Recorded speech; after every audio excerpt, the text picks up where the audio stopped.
It's what's called Braveheart N5.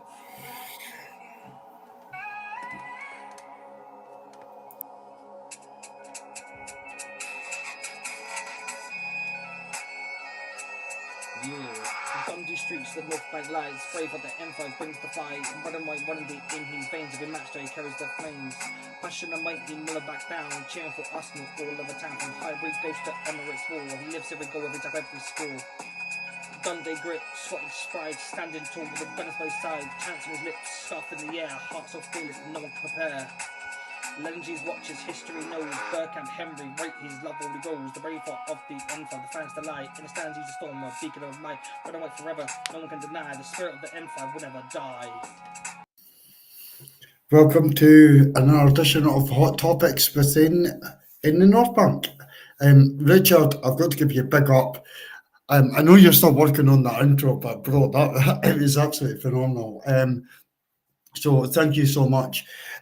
Following on from the first section that I did was about KSE and the job that they done when they came in, and they were fighting for control of the football club, moving on to getting control of the football club, appointing a novice manager and novice sporting director as well, and then each season you've seen them step up and step up and step up. And unfortunately, I've had to eat a bit of humble pie because this season they 100% delivered. And go back and watch first one. I'm sure it was extremely nice to KSE and Stan in particular. But the back of that episode, I want to speak about Arteta, the manager, and what he's done for Arsenal Football Club. And also where we're going for the future. Now, some people think Arteta is under pressure. Other people think that he's not under pressure. He'll never be sacked. And so I just want to discuss it a while. I really want to delve into just Arteta. And so I'll start. 2019, Arteta comes into Arsenal Football Club halfway through the season, inherits the squad during COVID, and he goes on and wins an FA Cup. With Emery's side, you could say back end Arsene Wenger's side, he went on and got the one and only trophy that we've won in this period. Or unless you're counting Community Shields, I certainly don't. But yeah, that's kind of where it is. However, since then, we saw a transformation in Arsenal, transformation of non-negotiables, Arteta's non-negotiables. And he set his plan out and people had to stick to them. And unfortunately, we had too many bad apples. Too many people thought that they were absolute superstars at our football club. And we saw by their lifestyles, the way that they acted, a bit like Man United at this moment in time, if I'm being honest with you, prima donnas in my eyes. And Arteta had to change all that. And he had to change all that in an environment of arguably the best managers in Europe being in the Premier League at that given time. And Pep Guardiola and also Jurgen Klopp. There's no denying it. There's no denying the greatness of the two managers. Unless some people might say that Jurgen, 100%, what an amazing manager, and Pep Guardiola, there is a debate out there that's not going to get brought up by me on this channel, that he's a checkbook manager. But let's just delve into the facts of Arteta's reign. Arteta came into Arsenal in a period of uncertainty. The Kroenkes had just taken over the football club. We had watched transfer windows during the power struggle of a Peter Cech coming in, and that's the only signing that you make that summer. £10 million Chelsea reject coming into Arsenal Football Club. That's what we had to endure. And these are facts. However, we also saw a period of keeping the players at the football club without the right environment and giving them excess wages, and it made them even more prima donnas. And I don't care. I mean, come at me at the chat if you disagree and you think that Ozil was bang on and you think Aubameyang was bang on, for instance. I absolutely disagree. For me, I would have kept Sanchez. I got rid of Ozil. There was a lot more than them. Let's not kid ourselves. However, Arteta has to come in and restructure the whole entire football club in a period where Pep Guardiola, checkbook manager, normal manager, best manager in the world, you decide, inherits a Man City side that had won the double in 2014. And since that point, spent 1.6 billion. Yep, you've heard it right, people. Remember inflation, 1.6 billion pounds on top of that. And Arsenal had to try and compete with that. Arteta had to try and compete with that. So he got 8th and he got an FA Cup. Then he gets 8th and he doesn't win a trophy. However, you can see the transformation in Arsenal Football Club happening.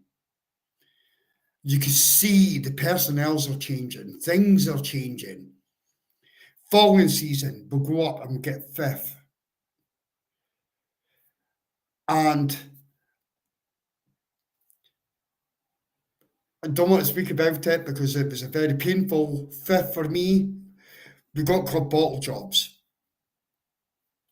We had players at the football club that put a smile on their face because they were happy to be on the bench. And such a lovely human being he was. But I'm just going to mention Rob Holding. That is it.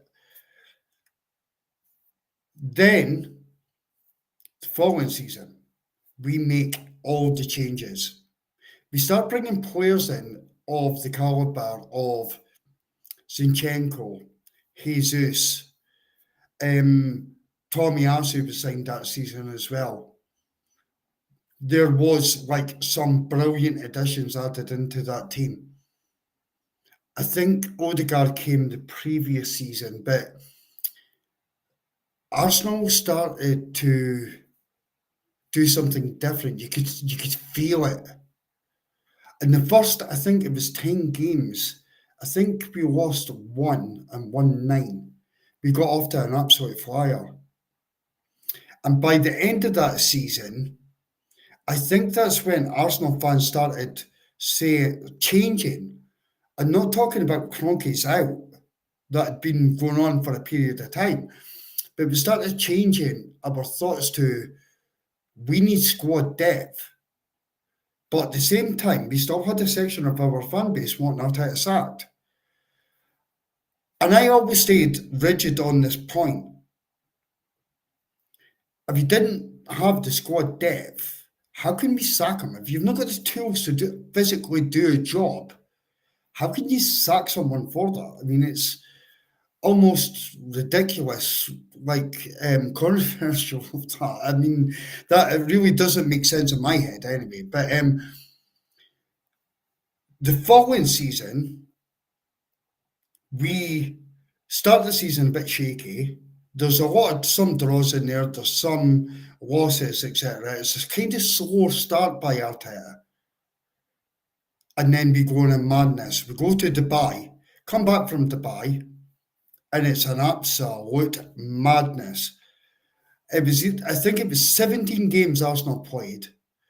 We won 15, drew 1, and lost 1 game. In the same season, we got to the quarterfinals of the Champions League against Bayern Munich. For me, I felt that we could have beat Bayern Munich, maybe just slightly naive during that period. But the progress was it was massive. You could see the massive jump in Arsenal Football Club. And the football that was getting played, it excited me. It really excited me. I can't wait to watch any Arsenal game, but this kind of brand of football was just, for me, it was unbelievable. And Yeah, it was just it was second nature, and we should have won the league that year. And it pains me, but it is what it is.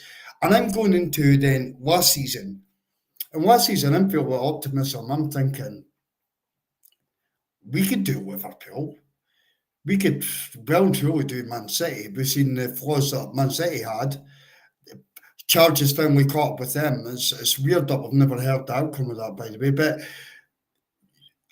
I'm starting to think, yeah, Arteta, I'm believing. And you're taking me to the next level. And these will get called excuses. But start of the season, Declan Rice touches the ball 6 inches and he gets a second yellow card and he's sent off. We've seen William Saliba at the halfway line make a shoulder challenge and it's deemed a foul. And Ben White could possibly get back. The ball's not going direct to goal, it's going diagonally, and but Simoy's last man sent off. We see Leandro Trossard at Newcastle in this space of like seconds. He's trying to pass the ball out to Martinelli, and the whistle blows, and the matter of seconds, second yellow, you're off the park. There was more of these as well. And then after like a number of games, these all stop. But is this excuses for Arteta? Am I making excuses for him? Then we go on to how deep we get into all competitions last year. Let's say deep. Became second in the Premier League. Let's face it, we lost the league probably by early April. It was gone, completely gone. But if you look at the injuries Arsenal had, I think the last count that I saw was 27. I think Gabriel went down after that, and there was others, so it could even be approaching 30 injuries, which was the highest in the Premier League. And again, you're still looking at squad depth. It was a massive squad depth issue. And we're going into Real Madrid and we're thinking, oh no, like we're out here. There's absolutely no chance whatsoever. And we demolished them.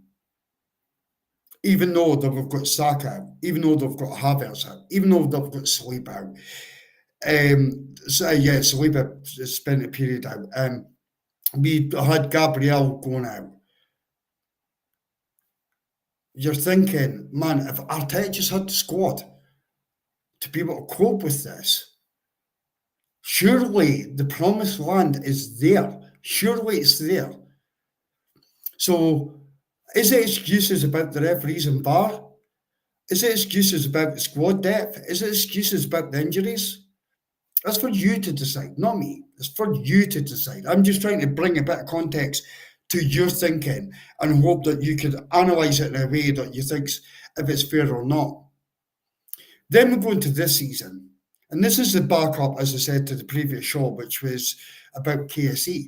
Going to this season, we signed 8 players. Undeniably, even though that Kivier's been sold, and I thought Kivier was absolutely phenomenal, by the way, and I'm glad that he's gone. What a defence that we've got. I think we've got a brilliant backup goalkeeper. I think we've got a brilliant goalkeeper. I think we've got 8 players that could play in that back line, and I don't think there is a massive drop-off. Going to midfield. Norgard, Zubimendi. Norgard's a decent player. Take that any day of the week. Declan Rice, Mourinho. Take that any day of the week. Then we've got possibly 3 left wingers. Trossard, Martinelli, Eze. Eze is like unreal. Not the player I wanted, but anyway, absolutely unbelievable. You go into Odegaard or the 10. Ethan's there.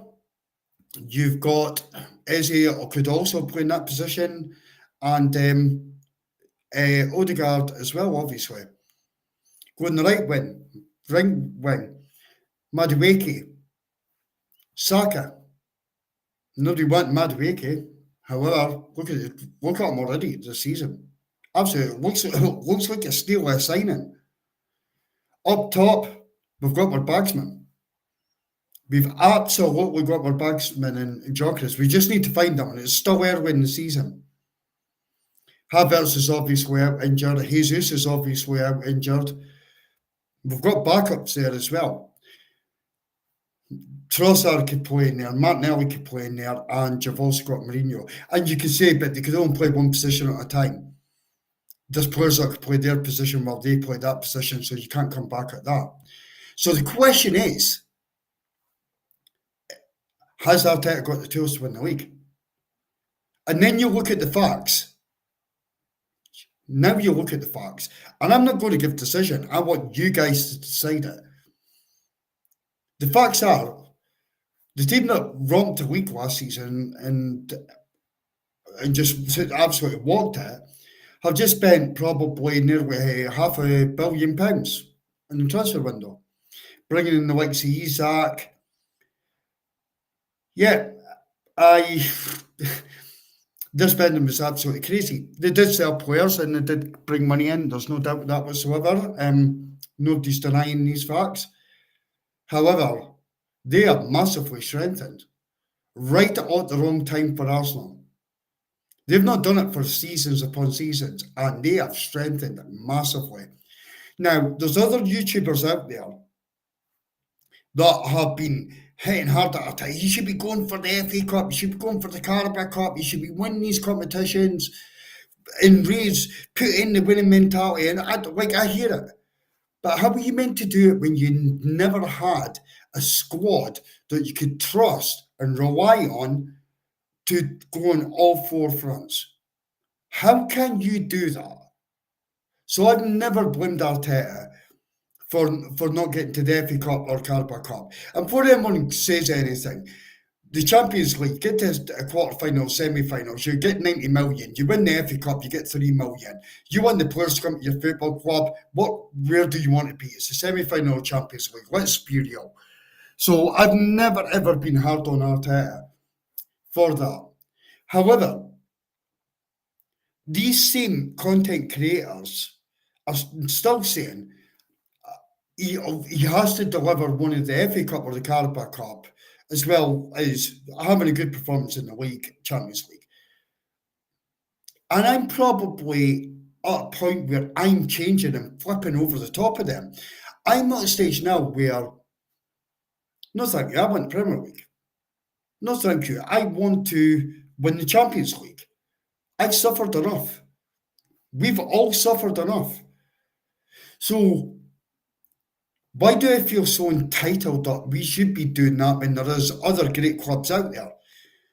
I'll tell you why, because I've seen shit Liverpool sides go out there and win the Champions League. I've saw crap Real Madrid sides go out there and win the Champions League. I've saw teams, not dismising them, I'm doing a couple of the big ones, but I've saw other teams go out there and win the Champions League, be less a squad than Arsenal do now. I think it is time for Arteta to deliver, and that is my take. I think it is time. He has to deliver this season. And I'm not taking excuses of what Liverpool's done or anybody's done, or we'll always be sitting here making excuses. There has to become a time where we look at the bigger picture and we think, do we want to win? I know Arteta wants to win, and I want him to win for my football club more than any other manager. I don't want another manager to come to my football club. I want him to win. But the question for me is, I need him to win now. I need him. I don't want him to win in 3 years' time from now.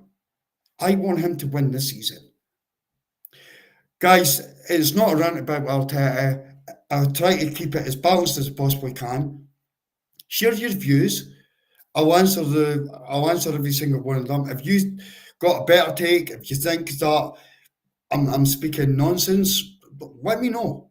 It'd be great to have your take on this.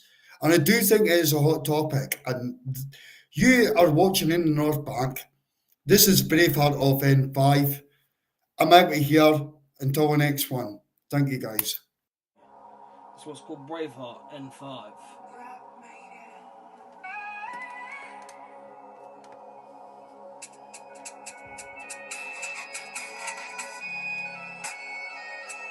Yeah, Dundee streets, the North Bank lights, brave at the M5 brings the fight. Red and white, running deep in his veins. Every match day carries the flames. Passion and mighty, never back down. Cheering for Arsenal all over town. From Highbury goes to Emirates Wall. He lives every goal, every tap, every score.